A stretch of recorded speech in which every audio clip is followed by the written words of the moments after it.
Oriental higher secondary school Mirzapur Ahmedabad की YouTube channel में आप सभी छात्रों का स्वागत है। ओरिएंटल हायर सेकेंडरी स्कूल के सभी छात्रों से निवेदन है कि ये यूट्यूब सब्सक्राइब करें, लाइक करें और शेयर करें।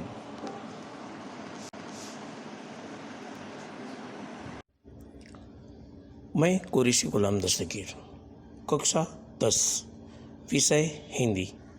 आज हम काव्य नंबर 3 की चर्चा करेंगे, जिसका नाम है सवैये, जिनके कवि हैं रसखान। का साहित्य प्रकार है मुक्तक। सबसे पहले हम कवि रसखान की बात करेंगे। रसखान का जन्म सन 1548 ईस्वी सन, निधन सन 1628 ईस्वी सन। रसखान का असली नाम सैयद इब्राहिम था। उनका जन्म दिल्ली के एक संपन्न परिवार में हुआ था। गोस्वामी विठलनाथ जी से दीक्षा ग्रहण करके ब्रज में रहकर कृष्ण भक्ति के पद लिखे। इस मुसलमान कवि की अनन्य कृष्ण भक्ति सराहनीय है। इनकी कविता में कृष्ण की रूप माधुरी, ब्रज महिमा और राधा कृष्ण के प्रेम लीलाओं का वर्णन हुआ है। उनकी भक्ति में प्रेम, श्रृंगार और सौंदर्य की त्रिवेणी बहती है। ब्रज भाषा का जैसा सरल, तरल, सरस, स्वच्छ और सजीव प्रयोग रसखान की कविता में मिलता है, वैसा बहुत कम कवियों में प्राप्त होता है। रसखान जैसे भक्त कवियों को लक्ष्य करके ही भारतेंदु हरिश्चंद्र ने कहा था, इन मुसलमान हरिजन पर कोटिक हिंदू वारिये। कवि रसखान की रचनाओं की बात की जाए तो सुजान रसखान, प्रेम वाटिका और रसखान रचनावली की प्रसिद्ध रचनाएं हैं। यहाँ रसखान के 4 सवैये लिए गए हैं। इनके सवैयों में कृष्ण ही नहीं, कृष्ण भूमि के प्रति अनन्य, अनुरिक्त एवं समर्पण की भावना सजीव हुई है। कृष्ण की विविध लीलाओं का मनोहर वर्णन हुआ है। इन सवैयों में कृष्ण का घेनु चराना, वेणु बजाना, प्रेम रंग में रंगना और भंगिमाओं के साथ माधुर्यपूर्ण चित्रण हुआ है। कृष्ण के सामीप्य के लिए कवि लकोती लेकर ग्वालों संग फिरने की बात करते हैं। शिक्षक छात्रों को बताए कि एक मुसलमान कवि होते हुए भी रसखान कृष्ण भक्ति में लीन थे। वज्र में जन्म की कामना। कवि रसखान को वज्र की प्रत्येक वस्तु महान और लुभावनी लगती है। यह भूमि कवि के हृदय में समा चुकी है। किसी भी रूप में क्यों न हो, वे हर स्थिति में अपने अगले जन्म में व्रज में ही जन्म लेना चाहते हैं। समर्पण की भावना।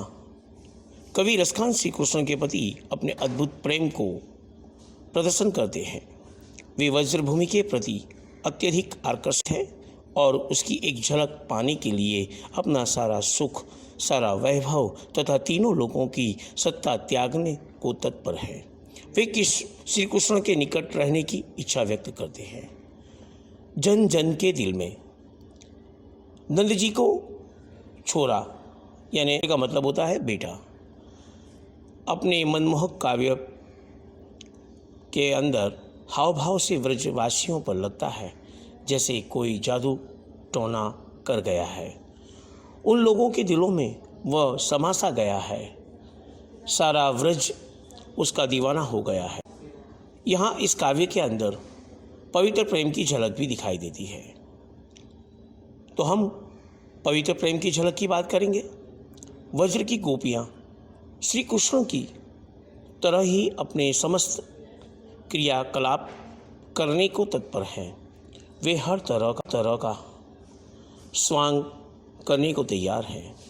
पर जिस मुरली को श्री कृष्ण ने अपने होठों पर रखकर उसकी मधुरता हंस से सबका मन मोह लिया था, उस मुरली को वे अपने होठों पर रखने के लिए तैयार नहीं हैं। अब हम पहले सवैये की बात करेंगे। पहला सवैया है, मानुष हो तो वही रसखान, बसों मिली गोकुल गांव के ग्वारन। जो पशु हों तो कहा बस मेरो, चरो नित्य नंद की घेनो मंझारन। पाहन हो तो वही गिरी को जो धरियो कर छत्र पुरंदर कारण। जो खग हो तो बसेरो करो मिली कालिंद कुल कदम की दारन। इस सवई में जो अगले शब्द के अर्थ है उसकी बात करूँगा। मानुष उसका अर्थ होता है मनुष्य, मिली इसका अर्थ होता है मिलकर, पशु इसका अर्थ होता है पशु जानवर, बस करना इसका मतलब होता है वश करना, चरो इसका मतलब होता है चरो, घेनु इसका मतलब होता है गाय, मंझारन इसका मतलब होता है बीच में झुंड में, पाहन इसका मतलब होता है पत्थर, हौ इसका मतलब होता है हौं बनु, धरियो इसका मतलब होता है उठा लिया था, धारण किया था, कर छत्र इसका मतलब होता है हाथों से छत्र की तरह, पुरंदर इसका अर्थ होता है इंद्र जो देवों के देव माने जाते हैं, बसेरो इसका अर्थ होता है वह स्थान जहाँ पक्षी रात बिताते हैं, कालिंदी कुल इसका अर्थ होता है यमुना के किनारे, डारन इसका अर्थ होता है डालियों पर। इस सवैये में कवि कहना चाहते हैं कि कवि रसखान वज्रभूमि से अभिभूत हैं। वे अगले जन्म में श्री कृष्ण की जन्मभूमि में जन्म लेने की कामना करते हैं। वे कहते हैं कि यदि उन्हें मनुष्य योनि में जन्म लेने का सौभाग्य मिले तो वे गोकुल में ही जन्म लें और वहाँ गांव के ग्वालों के साथ मिलकर निवास करें। वे कहते हैं कि यदि वे पशु योनि में जन्म लें तो इसमें उनका कोई वश नहीं है, तब वे केवल इतना ही चाहेंगे कि प्रतिदिन उन्हें नंद की गायों के बीच चरने का मौका मिले। यदि वे पत्थर बने तो उसी गोवर्धन पहाड़ जिसे कहते हैं कि जब इंद्र देवों के देव जो इंद्र हैं उन्होंने एक गांव में प्रकोप दिया था, श्राप दिया था, तो उस श्राप से बचाने के लिए श्री कृष्ण जो है उन्होंने गोवर्धन नाम का जो पहाड़ है उसके पत्थर को अपनी एक उंगली में कर उस गांव की छत्र छाया बनकर इंद्र के प्रकोप के कारण अपने हाथ से छत्र की तरह उसको उठा लिया था और उस गांव को उससे बचाया था। वे कहते हैं कि यदि उन्हें पक्षी बनने का मौका मिले तो वे गोकुल में अन्य पक्षियों के साथ मिलकर यमुना के किनारे स्थित कदम्ब वृक्ष जो है उसके पेड़ों की डालियों पर बसेरा करना चाहते हैं। आगे दूसरा सवैया है, या लकुटी अरु कामरिया पर राज तिहूँ पुर को तजीदार हूँ, आठहूँ सिद्धि नवो निधि को सुख नंद की घेनु चराए बिचारों, रसखान कबों इन आखिन सो ब्रज के बनबाग तड़ाग निहारों, कोटि कहू कल धोत के धाम करिल के कुंजन ऊपर वारों। सबसे पहले दूसरे सवैये में आने वाले अगले जो शब्दार्थ है उसकी बात कर दूं। लकोटी इसका अर्थ होता है छोटी लाठी, अरु इसका अर्थ होता है और, कामरिया इसका अर्थ होता है कमली, जो छोटा कंबल होता है उसे कमली कहते हैं, राज इसका अर्थ होता है राज्य, तीहूँ पूर यानी इसका अर्थ होता है तीनों लोग, आकाश मूर्तियों और पाताल लोग, तजीदारों इसका अर्थ होता है छोड़ दो, आठों यानी आठों, यहाँ पर 8 सिद्धियों की बात, तो 8 सिद्धि उसे कहते हैं कि जो योग के द्वारा प्राप्त होने वाली 8 सिद्धियाँ, उसमें सबसे पहली सिद्धि है अणिमा, दूसरी है लघिमा, तीसरी है प्राप्ति, चौथी है प्राक्राम्य, पांचवी है महिमा, छठी है ईशित्व, सातवीं है वसित्व और आठवीं जो है वो काम वसीयता। तो ये 8 सिद्धियाँ कहलाती हैं।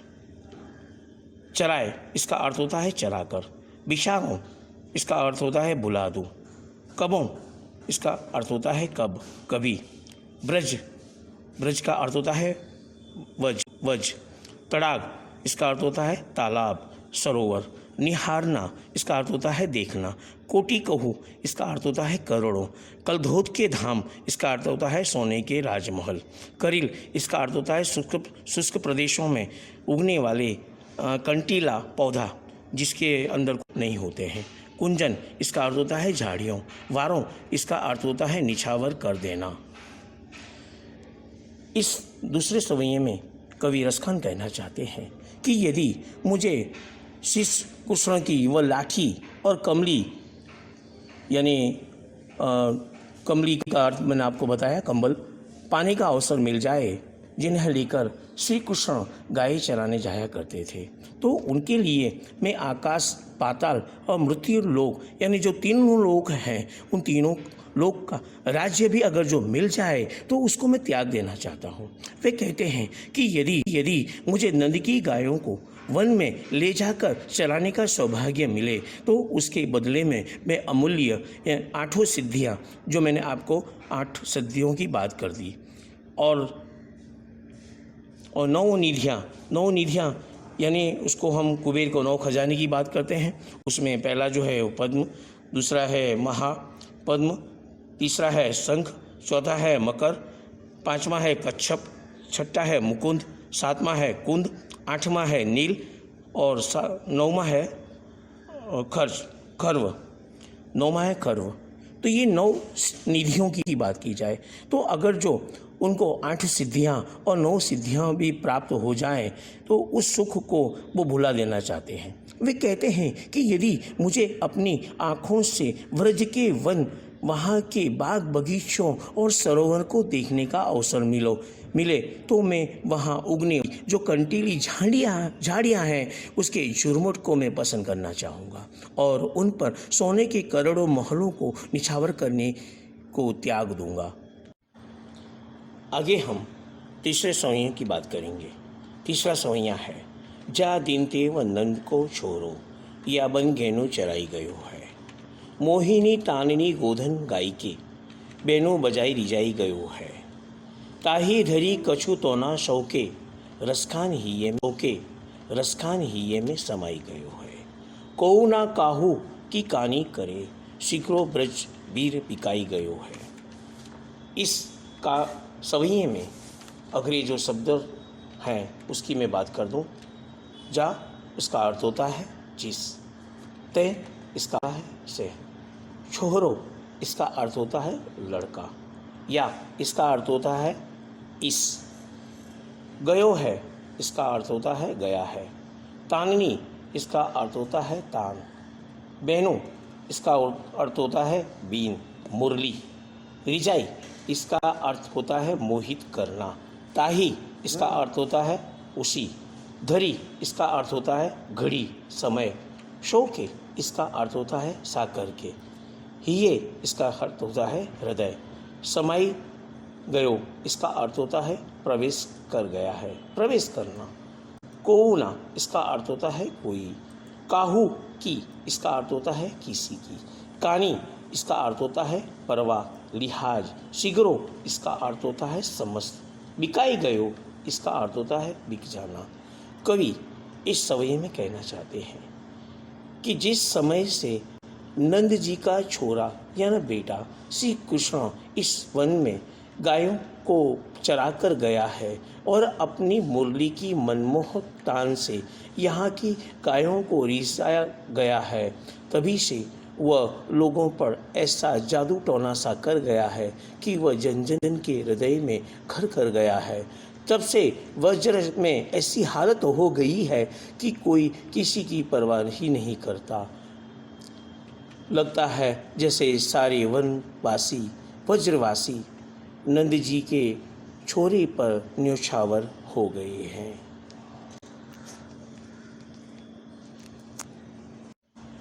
अब हम काव्य नंबर 3 सवैये के चौथे सवैये की अंतिम सवैये की बात करना चाहेंगे। मोर पखा सिर ऊपर राखी हो, गुंज की माल गरे पहिरूंगी, ओढ़ी पीताम्बर ले लकुटी बन, गोधन ग्वारिन संग फिरूंगी। भाव तो वही मेरो रस खानी, सो तेरे कहे सब स्वांग भरूंगी। पे मुरली मुरलीधर की, अधरान धरी अधरा न धरूंगी। इस चौथे सवैये में जो अगले शब्द हैं उसकी मैं बात करना चाहूँगा। मोर पखा इसका अर्थ होता है मोर का पंख, रखी हूँ इसका अर्थ होता है रखूँगी, गुंज इसका अर्थ होता है गूंची, जो एक प्रकार की बेल के लाल रंग के बीज होते हैं उसे गुंज कहते हैं। माल इसका अर्थ होता है माला, गरे इसका अर्थ होता है गले, पहिरूंगी इसका अर्थ होता है पहनूंगी। भाव तो इसका अर्थ होता है पसंद आना, पसंद आएगा। ही इसका अर्थ होता है वही। मेरो इसका अर्थ होता है मेरे। स्वांग भरूंगी इसका अर्थ होता है रूप धारण करूंगी, नकल करूंगी। पे इसका अर्थ होता है पर, लेकिन। अधरान इसका अर्थ होता है होंठों पर। धरी इसका अर्थ होता है रखी हुई। अधरा इसका अर्थ होता है होंठों पर। धरूंगी इसका अर्थ होता है रखूंगी। इस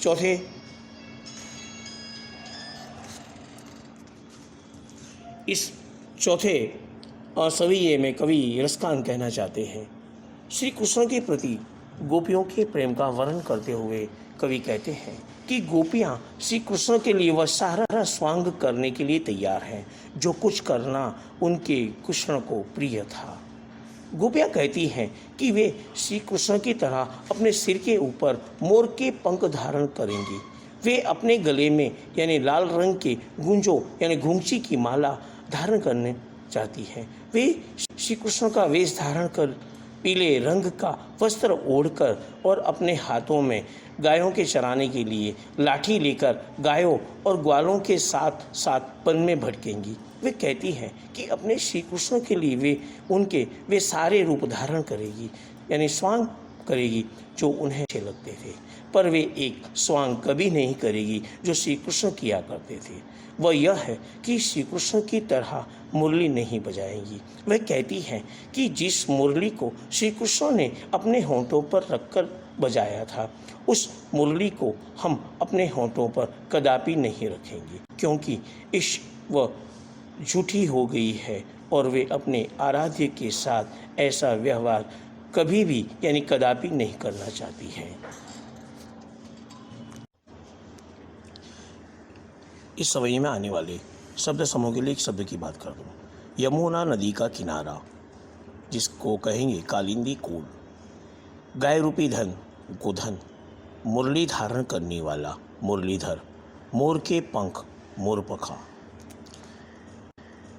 इस काव्य सवई के पूरे होने के बाद आपको क्रू कार्य में जो मैंने आपको शब्द के अर्थ दिए हैं, शब्द के अर्थ, विलोम शब्द, समास और शब्द समूह के लिए एक शब्द बताए हैं, वो लिखना है। और इसके अलावा स्वाध्याय के जो प्रश्न है वो प्रश्न के उत्तर आपको अपनी कॉपी में यानी कि नोटबुक में लिख कर रखना है। समय आने पर उसे जांचा जाएगा यानी चेक किया जाएगा।